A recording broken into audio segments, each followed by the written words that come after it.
Notre formation, le CREF Pharmacie, est associée à la faculté de pharmacie d'Amiens pour proposer le DUST préparateur technicien en pharmacie avec enfin une reconnaissance Bac+2. C'est une formation exclusivement en alternance qui permet d'acquérir des connaissances et des compétences théoriques et pratiques. Donc c'est une formation en contrat de 2 ans, de 24 mois, avec au total 910 heures de cours annuels, répartis sur 13 semaines, 11 semaines de cours au centre de formation et 2 semaines de cours à la faculté de pharma. Les modalités d'évaluation sont des partiels semestriels.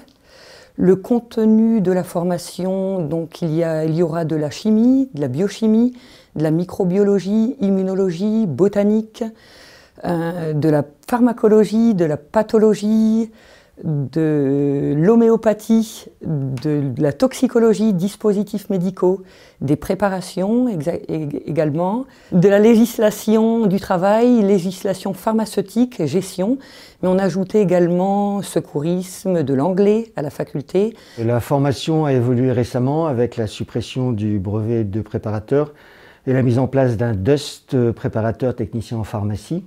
Donc bien sûr, ça permet d'avoir un niveau Bac+2, mais ça nécessite, puisque c'est un DUST, une délivrance par une université. Donc nous travaillons avec les centres de formation de la région, donc le CREF Pharmacie à Amiens, le lycée Saint-Antoine Sainte-Sophie à Bouin-en-Vermandois et le lycée Saint-Vincent-de-Paul à Soissons, pour assurer ainsi une formation qui est bien répartie sur l'ensemble du territoire. Le métier de préparateur en pharmacie, c'est, on va dire, le collaborateur privilégié du pharmacien. Comme lui, il accomplit de multiples tâches, comme l'accueil du patient, la dispensation, l'analyse de la prescription et la délivrance des médicaments. Et il réalise également les préparations pharmaceutiques et l'approvisionnement et la gestion des stocks. Pour intégrer la formation, il faut un bac, alors plutôt scientifique, général avec les spécialités physique, chimie, SVT ou mathématiques, ou un bac technologique, mais avec un niveau correct, puisque c'est quand même une formation très théorique, très scientifique et assez complexe. Il doit être, on va dire, attentif, minutieux, vigilant, car toute erreur sur une délivrance peut être lourde de conséquences. Il doit avoir également l'esprit d'équipe, il doit avoir le secret professionnel, bien entendu.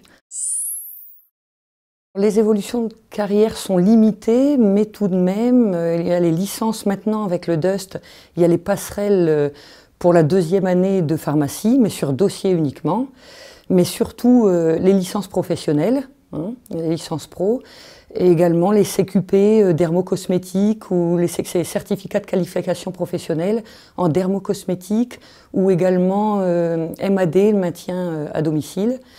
Et il existe aussi la 3e année pour être préparateur en pharmacie hospitalier. Les formateurs intervenants sont soit les enseignants des centres de formation, donc CREF Pharmacie, les 2 lycées dans l'Aisne, auxquels se surajoutent pour 2 fois une semaine des enseignants de l'UFR de pharmacie, donc enseignants de chimie essentiellement ou de galénique, et également des enseignants pharmaciens pour des épreuves de dispensation. L'atout de l'UFR, c'est de bien connaître ses partenaires, de travailler en bonne entente avec eux et de pouvoir ainsi assurer une formation à la fois sur le territoire tout en délivrant un diplôme universitaire avec un petit peu de présence des étudiants à l'UFR.